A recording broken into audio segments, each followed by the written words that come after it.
हाथी और घमंडी चूहे की कहानी। एक राज्य में एक राजा का शासन था। हर सप्ताह पूरी शानो शौकत से नगर में उसका जुलूस निकाला करता था, जहाँ प्रजा उसके दर्शन किया करती थी। एक दिन एक नन्हा चूहा उसी राजमार्ग के किनारे किनारे कहीं जा रहा था। राजा का जुलूस निकलने वाला था। वह चूहा था, छोटा सा था, मगर उसका घमंड बहुत बड़ा था और वह खुद को सर्वश्रेष्ठ और महान समझता था। कुछ देर बाद राजमार्ग से राजा का भव्य जुलूस निकला, जिसे देखने के लोगों को भीड़ लगने लगी। राजा अपने पूरे दल बल के साथ था। उसके सैनिकों उसे कई तरह से घेरे हुए थे। कई मंत्री थे और लोग थे उसके पीछे। वह एक विशाल शाही हाथी पर सवार था। हाथी शाही था, इसलिए उसे भव्यता से सजाया गया था और उसकी शान भी देखने बनती थी। जुलूस में हाथी के साथ एक शाही बिल्ली और एक कुत्ते भी थे।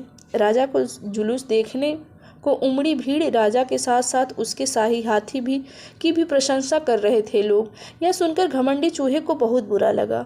वह हाथी को गौर से देखने लगा, फिर सोचने लगा, इसमें ऐसी क्या खास बात है जो मुझ में नहीं है। मैं भी उस जैसा ही तो हूँ। मेरे पास भी 2 आँखें हैं, 2 कान हैं, 1 नाक है और 4 पैर हैं। फिर भी मैं उसकी तरह प्रशंसा क्यों नहीं कर पा रहा हूँ।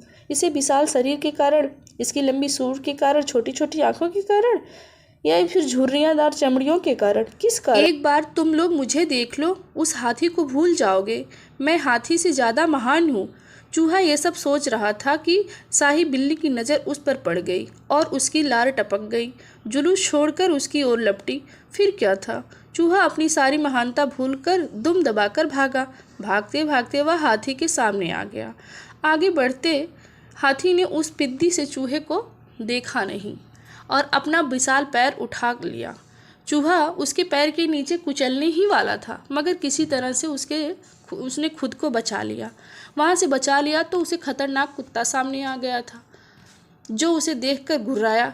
चूहा पूरी तरह से जान लगाकर वहाँ से भागा और राजमार्ग के किनारे स्थित एक बिल में जाके घुस गया। उसका सारा घमंड उतर गया। उसे समझ में आ चुका था कि वह इतना श्रेष्ठ और महान नहीं है। सीख है, किसी भी मात्र रूप से कोई महानता नहीं होती, उसके गुण से उसकी महानता जानी जाती है। अगर ये वीडियो आप लोगों को पसंद आता है तो प्लीज़ लाइक करिए।